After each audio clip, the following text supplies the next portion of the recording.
تکبیرات تشریق کے بارے میں بتائیں. تکبیرات تشریق جو ہے یہ اس کی ابتدا کب سے ہے، مطلب کس تاریخ سے شروع کریں گے، اور یہ تکبیرات کیا ہے؟ تکبیرات تشریق بنیادی طور پر تکبیر ہے جو مخصوص نمازوں کے بعد پڑھی جاتی ہے اونچی آواز سے.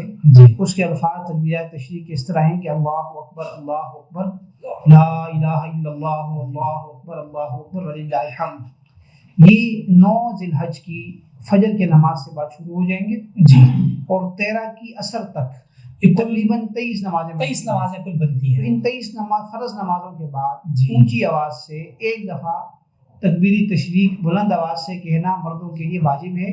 عورتیں جو ہیں وہ آہستہ آواز سے پڑھیں گی. یعنی مرد اور عورت دونوں پر لازم ہے، دونوں پر لازم ہے، چاہے وہ جماعت کے ساتھ نماز پڑھ رہے ہیں، چاہے وہ انفرادی نماز پڑھ رہے ہیں، چاہے وہ نماز جو ان دنوں میں ان سے قضا ہو گئی، ان دنوں میں قضا اسی نماز کی وہ قضا کر رہے ہیں.